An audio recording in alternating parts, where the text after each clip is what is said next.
terms of breakout player, when I read that question about Parker Meadows, that kind of made me think somebody who had some draft status, but hadn't really shown a lot yet.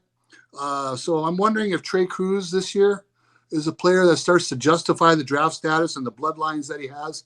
I don't know if it's there, but that would be someone who kind of qualifies as the type of player who needs to have that little bit of a surge in his production. Maybe Gage Workman too, if he could get the Ks under 30%, that might be a nice goal. Yeah. Yeah. So, but you know who needs a Parker Meadows year? Parker Meadows. Can he come back and do it again? Because he's not in the majors yet. He got himself on the radar last year again, which all the credit in the world to him. It was a wonderful season. But now can he, get that cranked up again in April and keep gliding on that path? Because if he does, he's going to be in the majors. But he can't have a significant backstep either. One player I want to ask you guys about in the minor league is Daniel Cabrera. He was a pretty high draft pick, wasn't he? Second round pick, yeah. Yeah. So he was the guy I was thinking of too. But it comes to the way that he kind of phrased the question, where who's a guy who a former prospect who could get back on the map, and Cabrera was the one who stood out to me because the thing about Winslow Perez and Parker Meadows, they had been good prospects, and they kind of fell off the map, but they never. Like with Gage Workman, there is a fatal flaw there, and it's the 40% strikeout rate. Like that's the sort of thing that it's really hard to come back from.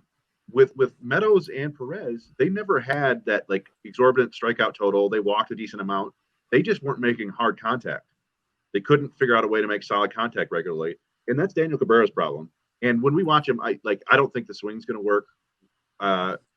It didn't look great this year or last year. I'm not sure he's a big leaguer. But that's kind of what I felt about Parker Meadows before this season, right? Like, so he does strike me because he's a guy who struck out under 20% last year, and I think a walk rate close to double digits. You get that guy, you fix his swing, maybe. I think with him, it's more pitch recognition issues, though, so that might be a problem. But yeah, he's the sort of guy who I could see having a transformational, swing change or something like that, and getting that prospect status back. But because right now I don't think he's a big leaguer, and I think there's potential there to maybe be a fourth outfielder if something clicks. But so he was the name that stuck out to me too. I mean, he's a guy who can crush fastballs, no problem. But if you get him anything like a lot of teams started pitching him on the inside, he would get jammed up. There was a lot of times where he got jammed on the inside part of the plate. So I think if he can hold up on the breaking ball side of things, and but I again, as of right now, is he a guy who can break out next year? Oh man. I don't know. It's a tough. I definitely wouldn't predict it. He's the only one who fits the profile for me. I think. I mean, you could say maybe some of the younger guys like Adenso Reyes or Jose De La Cruz might. But again, those are guys with kind of strike zone issues. But it's entirely possible that something clicks for them and then they regain their prospect status too.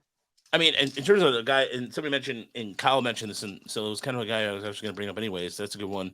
It's Roberto Campos. And Campos, look, he changed his swing last year, and he was hitting missiles, but he wasn't getting airtime yet. And I think if he can figure out the airtime, he's going to be one of the best hitters in the Tiger system because he hit. I mean, ground balls were going over 100 miles an hour. He had the most among high A last year, and he was a guy who was seeing the ball better. I mean, you look at his swing when he first got caught, when he first made a rookie ball to last year. It's a step in the right direction. Keep in mind, this kid's only 19, 20, not even 20, is he? He's 19, yeah. He's 19 years old, and he really last year stung the ball. I mean, when I saw him down in Lakeland, that was one of my highlights of the trip because there's a couple at bats there where he had like an 8-pitch, 9-pitch at bat, and this was against the Marauders, and he ended up getting a single right up the middle. It was off that lefty, Chris, the Pirates highly that prospect we're talking about. Solometo. Solometo, yeah. And that guy was all arms and limbs when he was pitching anyway. But I don't know. Campos, if he can hit it up in the air, he is a guy who I think will break out and make himself more known than he did last year. I mean, last year he had a really good year. He had a really good year in terms of just if you look at his numbers. But he didn't put the home run, so it didn't make him sexy enough. And if he was hitting 20, if you hit 20 home runs last year in Lakeland, which is hard to do anyway, that would have been like, damn. But